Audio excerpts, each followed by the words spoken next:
Bon, je vais enregistrer le document et dans l'autre document qui utilise couverture.indd, il va me demander forcément de faire une mise à jour. Donc j'enregistre le document sous le même nom. Alors petite astuce, si vous voulez vraiment la jouer sécurité, dans le dossier ici, je fais un clic droit, compresser, d'accord, compresser le document couverture.indd. Comme ça, quand je vais faire la mise à jour du document, si jamais je me rends compte que j'ai foiré, j'aurai toujours la version originale qui est dans le zip. Ah ben oui, parce que je suis obligé d'enregistrer sous le même nom. Donc je ne peux pas faire comme j'avais fait avant, commencer à mettre des numéros, parce que ce document couverture.indd est utilisé dans le document premier doc-04. Il faut qu'il garde le même nom.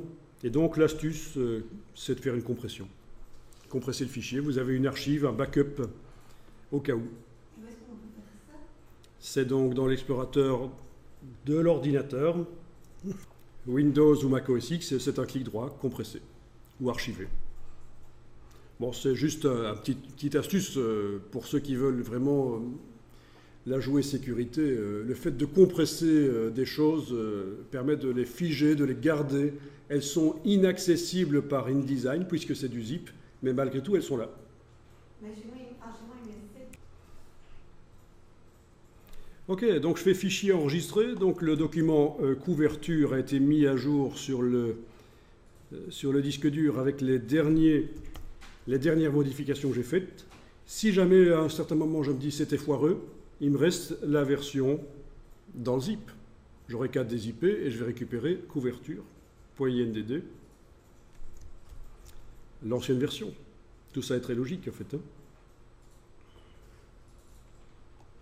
Dans mon doc que je viens d'ouvrir là, le document premier document-04, à l'ouverture, il me dit qu'il faut que je fasse la mise à jour des liens. Voilà, mettre à jour les liens. Et ma couverture, là, a été mise à jour. Avec les dernières modifs que j'ai faites, les fusions de blocs.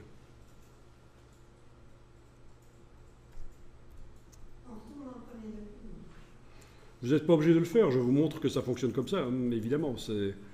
Si vous enregistrez le document couverture.indd, il y a une mise à jour qui va se faire dans le document 04 là, qui utilise le document couverture.indd.